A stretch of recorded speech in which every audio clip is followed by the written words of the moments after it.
Bonjour à tous, donc aujourd'hui je vous retrouve pour une nouvelle vidéo. Donc cette fois-ci je vais vous présenter les mangas que j'ai lus.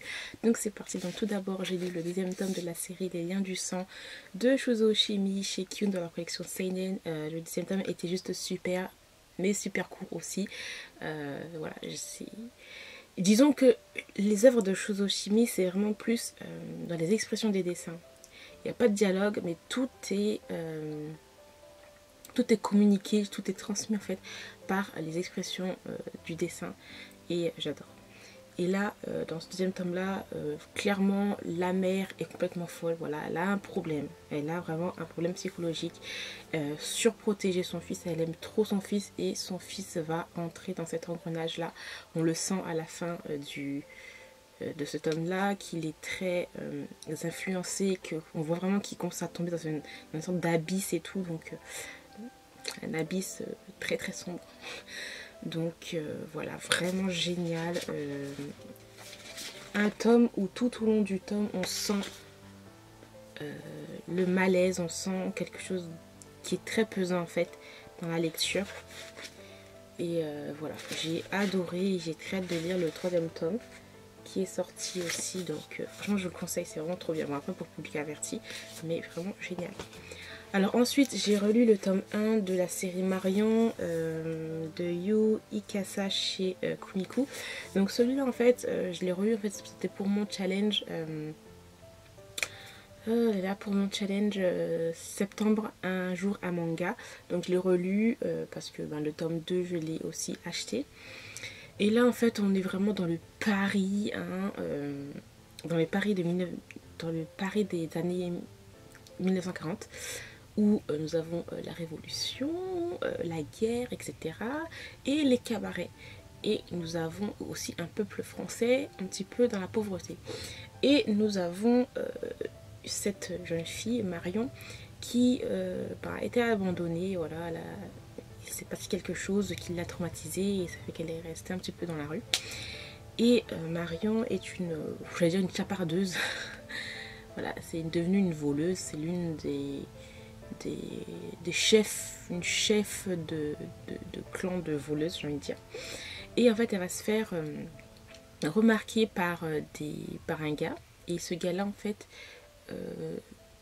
j'ai dit, c'est pas un scénariste mais c'est une personne qui travaille en fait dans le monde du musical, du théâtre, voilà. Mais ce gars là en fait il a quand même quelque chose de caché, parce qu'en fait à travers ce musical, à travers toutes ces scènes de théâtre, cette ambiance un petit peu burlesque, tout ce qui est derrière en fait c'est caché. Et c'est caché en fait par le fait que voilà, il y a une révolution aussi. Et Marion va être cette voix. Voilà. Et on va suivre ça. En tout cas dans le premier tome c'est ce qui se passe. Et Marion c'est une personne qui vraiment a été trahie en fait quand elle était plus jeune, et elle est très méfiante et elle va s'attacher assez rapidement, elle va faire confiance assez rapidement à cet homme qui l'a remarqué. Et d'ailleurs elle n'aime pas le contact des hommes par rapport à ce qui s'est passé, hein. Voilà. Et elle va faire très rapidement confiance à cet homme là. On sent que le gars il est pas si méchant que ça, mais voilà, vu qu'il lui dit pas la vérité, qu'en fait il va se servir d'elle pour pouvoir faire la propagande. Et voilà, ils se sont un petit peu désolés. Donc dans ce premier tome là c'est ce qui se passe. Et personnellement j'ai beaucoup aimé. Donc voilà. Les dessins sont vraiment superbe beaux, superbement bien faits. Surtout le dessin des yeux de Marion. Regardez, c'est vraiment trop trop beau. Et voilà, donc c'est une série en 2 tomes, donc bon c'est assez court, hein, mais j'ai vraiment beaucoup aimé, en tout cas ce premier tome là. Alors ensuite j'ai lu L'île infernale, le tome 1 de Yusuke Oshiai, donc c'est la saison 1, la saison 1 excusez-moi, et j'ai adoré, donc il va falloir que je m'achète les autres tomes. Bon je sais pas quand, mais il va falloir que je les achète. C'est une série en 3 tomes, dans tous les cas la première saison c'est en 3 tomes, la deuxième saison je crois que c'est en 3 tomes aussi, chez Kumiku. J'ai adoré le concept, j'ai trouvé ça hyper original. Donc en fait on a, j'ai envie de dire c'est un peu quand même un monde un petit peu dystopique. Et en fait on a un homme qui était, je crois, détective ou enquêteur. Et toute sa famille a été tuée. et le gars l'a mal vécu, bon, c'est tout à fait normal j'ai envie de dire. Et il y a beaucoup de et hein, dans mes phrases. Et il va en fait tuer beaucoup de personnes pour se venger et ensuite retrouver cet homme qui a tué sa famille et son coéquipier pour se venger. Et où il va sur une île où en fait c'est vraiment une île très loin du Japon, où tous les assassins, les meurtriers, tout ce que vous voulez sont tous regroupés là-dedans et il n'y a pas vraiment de règles. Enfin, dans tous les cas c'est ce qu'on croit quand on arrive là-dedans. Et voilà, l'être humain quand il est confiné, il y a beaucoup de choses qui se passent dans le cerveau et j'ai adoré ce premier tome là qui est super intriguant parce qu'on a l'impression qu'on a des sectes, des gens qui sont un petit peu voilà, qu'on a lavé leur cerveau, c'est chacun pour soi, il faut se débrouiller, sinon tu te fais tuer très facilement et rapidement. Et voilà, j'ai adoré ce premier tome là. Alors après les dessins sont assez sombres et hachés, ben, voilà, comme là vous pouvez voir un petit peu, je sais pas si vous voyez hein, d'ailleurs, mais j'ai adoré, ça donne un peps, je vais dire un peps, n'importe quoi. Ça donne encore une ambiance au manga qui est déjà assez sombre en plus, donc voilà. Et on va suivre toutes ces péripéties hein, parce que le gars il fait tout pour retrouver l'assassin de sa famille, etc. pour pouvoir se venger et on va voir comment il va se dépatouiller là-dedans. Ensuite j'ai lu le troisième tome de la série Tokyo Kaido de Minetaru Mochizuki, donc en fait ça je crois que c'est le troisième tome. Le dernier tome. Je suis plus trop sûre, mais dites-moi, mais je crois que c'est vraiment le troisième tome. Et c'est vraiment, cette série, c'est vraiment une série, j'allais dire psychédélique, clairement. Faut comprendre hein, ce que le mangaka veut nous mener. Hein, parce que déjà, on est déjà dans un... On a des personnages principaux qui ont des maladies psychologiques. Donc on ne sait pas ce qui est vrai, ce qui est faux, voilà, ce qui est réel, ce qui ne l'est pas. Et j'ai adoré ce petit point là et tout, donc voilà, dans toute la série j'ai adoré suivre ces personnages, parce qu'on a un personnage qui dit tout ce qu'il pense, il n'est pas sans censure, donc il va sortir toutes les vérités sans se filtrer. On a un personnage qui se prend pour un super héros, on a un autre personnage qui voit des choses, en fait elle a un côté de son cerveau qui voit rien, et d'un autre côté qui voit des choses un petit peu j'ai envie de dire fantastiques. On a aussi un autre personnage qui c'est la fille, ouais voilà, c'est la fille en fait qui jouit tout le temps, voilà. Donc n'importe où et voilà, donc c'est assez déstabilisant pour les gens qui sont autour d'elle. Enfin bref, j'ai adoré ce tome là. C'est vrai que c'est les arts noirs hein. Ouais, mais j'adore, franchement j'ai adoré, ça change clairement. Après ça peut ne pas plaire à tout le monde parce que bon, des fois tu te sens un petit peu perdu. C'est vrai qu'il y a parfois il y a des moments où je me sentais un petit peu perdue. Au moment où on passe en fait, ce qu'il y a un moment où on passe, il y a un personnage qui veut devenir mangaka, qui fait des dessins, voilà, qui fait des mangas, et en fait le manga s'appelle Tokyo Kaido, voilà. Et en fait par moments des fois je me sentais un petit peu perdue par rapport à ça. Mais bon, bref. Dans tous les cas, moi j'ai adoré suivre ces personnages. Parce qu'on est quand même dans un épisode psychiatrique. Hein, voilà, on est dans un truc psychiatrique et tout. Avec des personnes qui ont des problèmes mentaux. Donc voilà. Vraiment trop bien.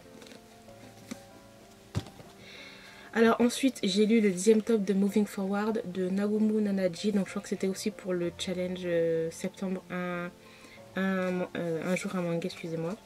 Ce tome dit cela, mais en fait c'est en dents de scie cette série, parce qu'il y a des moments où j'adore et il y a des moments où j'aime pas en fait le chemin que prennent les personnages. Et là j'ai bien aimé, mais j'ai pas trop aimé la façon dont les choses se déroulaient pour certains personnages. Donc on est toujours dans le flou avec ce personnage là qui petit à petit se révèle, voilà, qui essaye de ne plus cacher en fait, en tout cas ses émotions. Et voilà, donc dans ce tome 10 là, je suis mitigée parce qu'après c'est le tome 11 et je pense que le tome 11 ça va être assez rapide sur la fin. Donc voilà.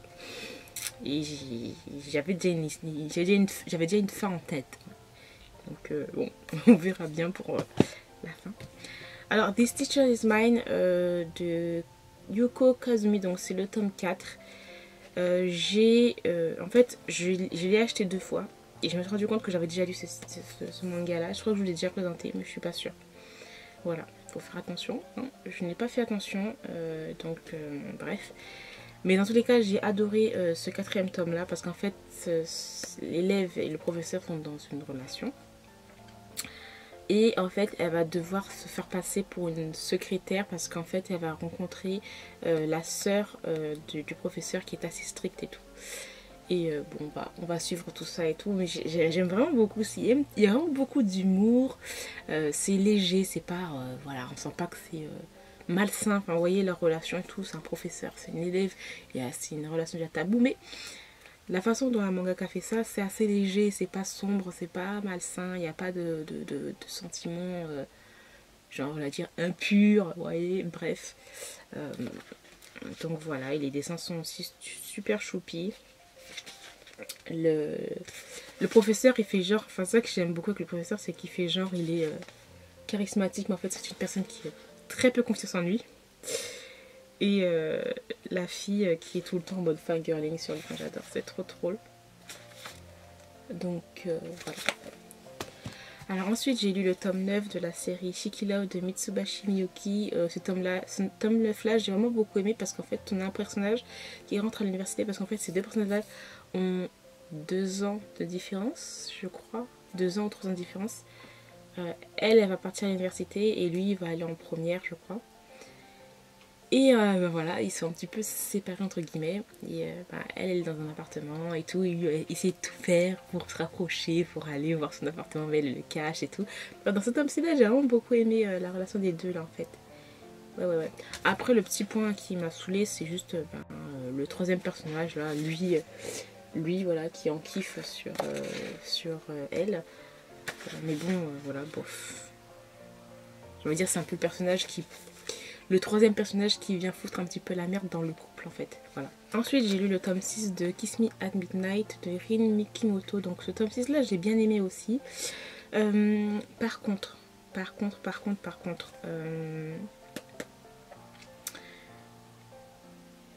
j'ai trouvé que c'était un peu flou. Enfin on n'en nous dit pas plus à chaque fois sur le passé de cette idole là, enfin de l'idole, comment il s'appelle, Kaede, voilà, Kaede. On sent, voilà, il faisait partie d'un groupe d'idoles, il est parti c'est un peu genre le traître du groupe parce que maintenant il fait son truc solo et tout. Mais on a envie de savoir pourquoi. On sent qu'il y a un truc. Il y a un truc qui se passe, mais on ne nous dit pas encore. Et ça fait depuis 3 tomes que c'est comme ça. Et c'est pour ça que j'étais un petit peu déçue. Je voulais avoir un peu plus de révélations. Mais à part ça, la relation entre les deux, j'adore. J'adore. Les dessins sont toujours aussi beaux aussi. Je vous montre. Franchement, les dessins sont tellement beaux. C'est un régal pour les yeux, franchement. Ben voilà, donc dans tous les cas, j'ai hâte de lire le 7e tome qui est déjà sorti en plus, je crois. Bref. Donc voilà. Ah oui, il y a un moment aussi où la fille va faire un régime parce qu'elle est peut-être, elle lui soi-disant grosse, alors que, excusez-moi, pas du tout. Bref, hein, les Japonais, les Asiatiques et le poids, hein, bref. Et elle va faire un régime, elle va pas manger et lui va remarquer ça. Et il va lui dire que il n'est pas tombé amoureux de son physique et tout, mais de sa personnalité. Et qu'il va falloir qu'elle ait plus confiance en elle et tout. Donc j'ai vraiment beaucoup aimé cette partie. Ensuite j'ai lu le tome 7 de La Croisade des dos de Kanoko Sakurakoji. Génialissime. Franchement je vous le conseille si vous aimez le shoujo. C'est Josei, mais soi-disant, bon, Josei n'existe plus, mais bon, voilà. C'est un shoujo clairement plus adulte, dans période historique. Et on a des sujets super importants, super intéressants. Il y a des moments sombres. On est aussi dans un monde de prostitution. Et vraiment trop bien. Les personnages sont super intéressants. Il n'y a pas... c'est pas genre niais ou un truc dans le genre. Enfin voilà, c'est super intéressant le développement des personnages, j'ai adoré ça. Et voilà, j'ai hâte de lire la suite. Donc en plus il y a un petit côté politique et tout. Donc franchement j'ai adoré. Et les dessins sont toujours aussi beaux. Donc il va falloir que je continue la série Blackbird. Hein. J'avais commencé à lire mais il faut que je continue à lire le reste quoi. Alors ensuite j'ai lu Mon voisin le Fudanshi de Shiyaa Kuroiwa que j'ai beaucoup aimé. Donc j'ai le tome 2 et le tome 3 dans ma palle. Et j'ai beaucoup aimé, c'est assez drôle aussi. En fait, tout simplement l'histoire de ce personnage-là qui est assez... j'allais dire sensible, qui est assez... c'est un personnage qui est très... genre timide, voilà, qui est timide, un peu sensible et tout, pas très farouche. Et en fait, il vient d'emménager dans un appartement et il reste dans cet appartement-là. Pourtant, malgré les allers-retours qui sont assez chiants, il reste dans cet appartement là pour son voisin. Voilà, son voisin, il a eu un kiff sur lui. Et un jour, il va découvrir qu'en fait son voisin est un gros fan de yaoi et tout. Et il va y avoir beaucoup de malentendus, de quiproquos et tout. Et c'est super drôle. C'est quand même c'est censuré, hein, donc il n'y a pas de scène oufissimes. Donc voilà, c'est pour ça que j'ai beaucoup aimé aussi. C'est pour public averti, hein, bien sûr. Mais c'est censuré, donc on voit pas tout. Voilà. Après, il y a une petite histoire, une autre histoire de d'autres personnages. Bon, ça m'intéressait clairement pas. Donc bon, j'ai passé un petit peu, clairement. Mais voilà, j'ai hâte quand même de découvrir la relation à eux. Et ensuite, j'ai lu A Stray Dog in the Night de Aiko Nobara. Franchement, c'est l'une des séries yaoi que j'ai qui est vraiment le plus trash que j'ai pu lire.